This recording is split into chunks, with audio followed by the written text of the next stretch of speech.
So I'm going to do a grafting video here, doing a bark graft.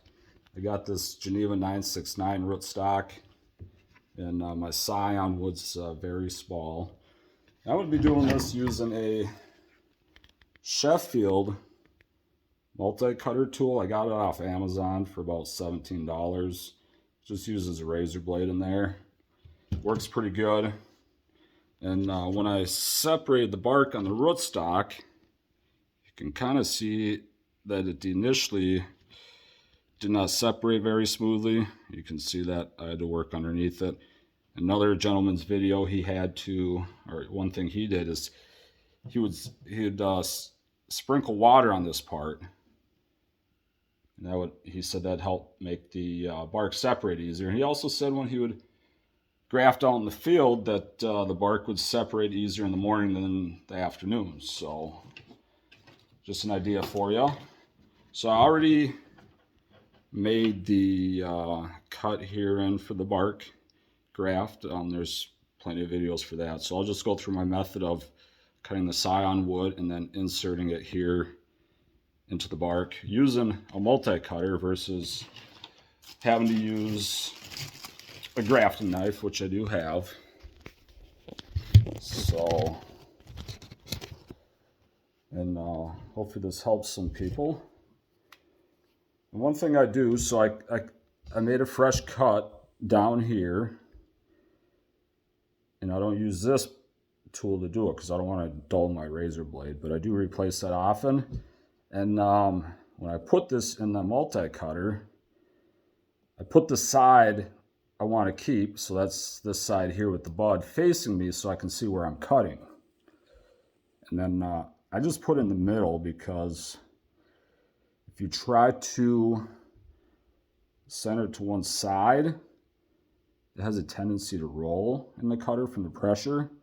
So if I push down, it's going to try and the scion wood will kind of twist on me. So I just kind of try to put it in the center and cut like that. So I'm going to do it there, and I'm going to do it quick. Let's see, here we go. It's lined up, okay. I like to see the side I'm keeping just to make sure it doesn't end up being too thin, so that's why I have it facing me.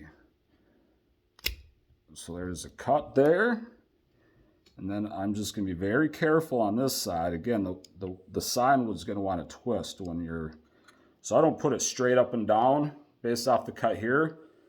I'll tilt it in a little bit so it doesn't cut through too much on the other side, and then you know, I can break it off or use my chisel to get it the rest of the way. So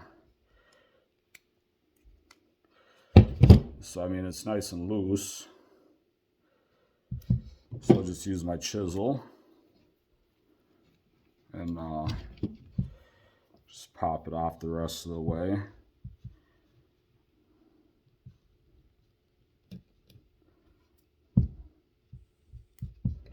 And then you can see down here at this end, it's thicker. And how I remediate that is I'll just trim that off with my chisel, because you want to expose some of the cambium on the back side here, because you'll get cambium contact underneath the bark too.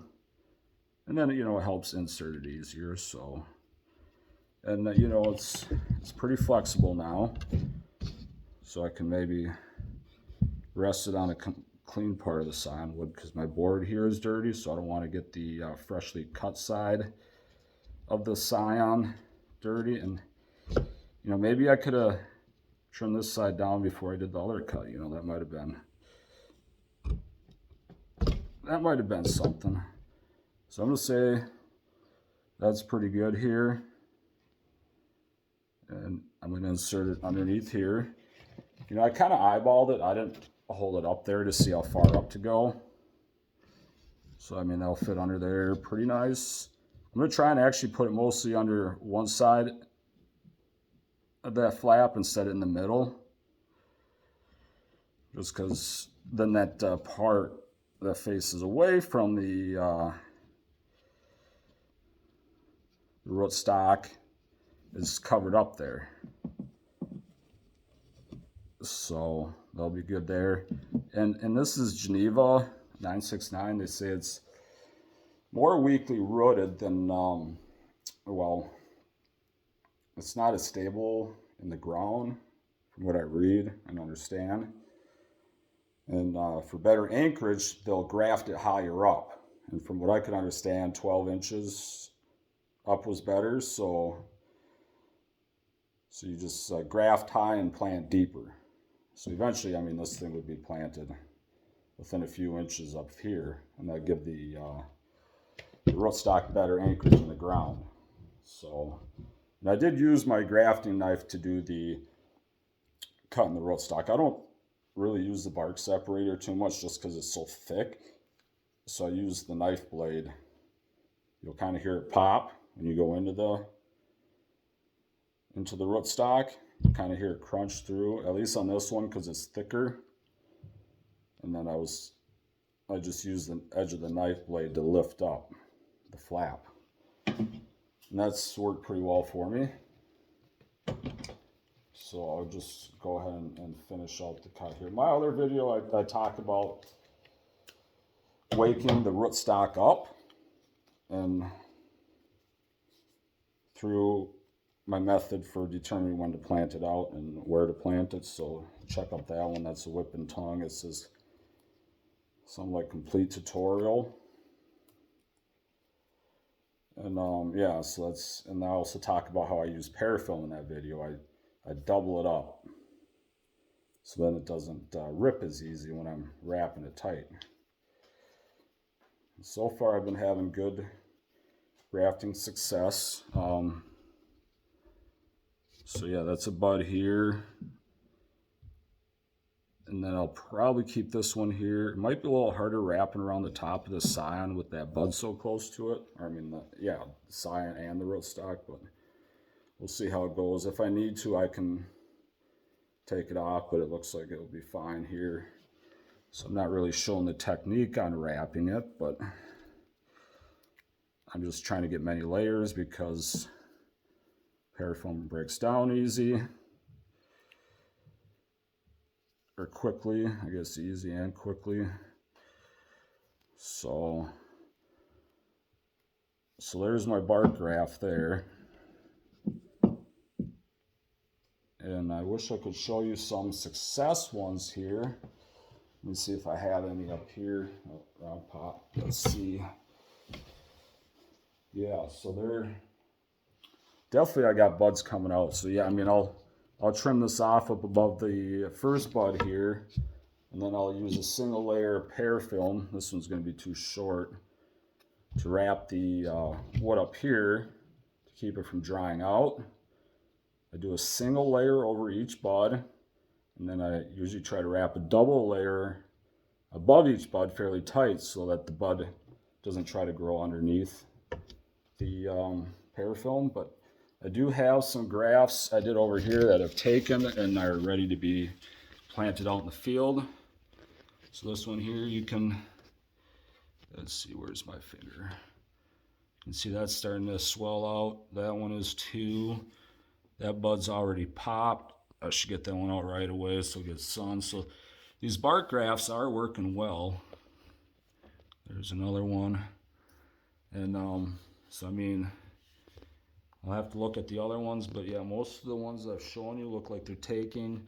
This honey gold here, I just did recently, so that's why it hasn't popped yet. Over here I have snow sweet. Now these other ones down here that I did whip and tongue on, that is waking up, but this graft up here hasn't, so I might have to redo that. So that one does not look like a success yet. I'll have to look at that closer later. So I'll just show wrapping the rest of it because it's better to do that than to send somebody to another video. So I'll show you the portion of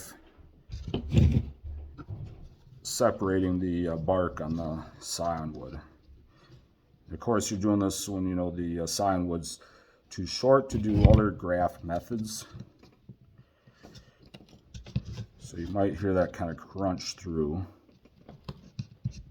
At least I could on my end. And then I'm just going to work my blade under there, and you know, keep your hands close because then it's easier to control the blade. Send it flying away from you. And even then, I mean, it's easy, you know, for stuff to slip. That's why I ended up with the Band-Aid here. I was cutting the tongue on a whip and tongue graft, and the chisel ended up slicing through. So yeah, there's through the cambium. That's nice and moist under there. So this is the part I cut off of the rootstock. So I was just showing you the bark portion preparation. So, and then now we'll wrap the scion wood here on this graft I just did. Parafilm, I just find it easier, you know, to make some initial cuts in here so I know where it is, and then just peel the backing off a long strip.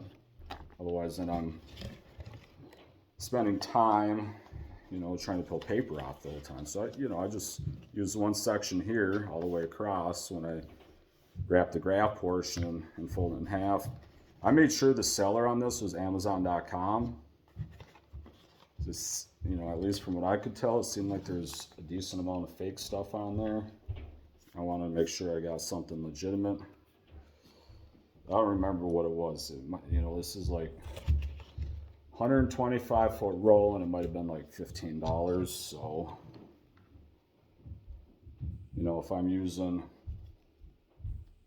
you know, that's a 2-inch strip there to wrap the graft, and I'm just using probably half of one of these 1-inch strips. So, I mean, you could do the math. You're getting, let's say 5 grafts per foot. There's 125 feet, so you're looking at 625 grafts out of this roll for, you know, $17-ish. So I'm going to cut this off above this bud. You know, I like to leave some space in between the buds because I don't want this bud here to dry out. And I want to leave something left over if I'm going to use that section. So, I don't know, maybe 1/4 to, what, 3/8 of an inch up, maybe 1/2 inch.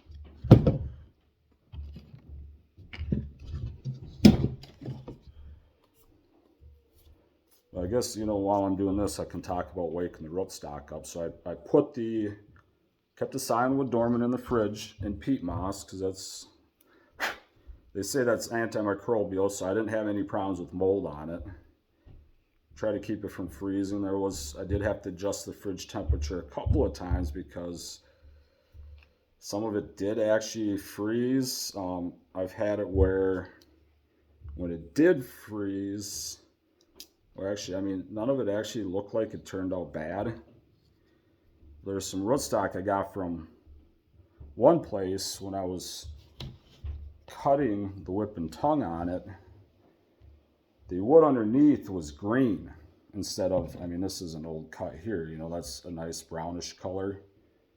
That was a sign that this was good, even though this is an old cutting here. I mean, you saw it on the rootstock there that's a nice light green. When there was a dark green, it so far, I mean, none of those grafts have budded out, so that might be a sign that something happened to that scion wood. Because that place I got that scion wood from, they said that all their trees were budding out fine. So I don't know if it got refroze in shipment or what happened. So I'm going above the bud here. I went around the bud once, and I'm going to go above the bud here fairly tight, but making sure I only go on the bud once. So it's kind of hard to show, but I just don't want that bud to be growing underneath the parafilm and then having to come back.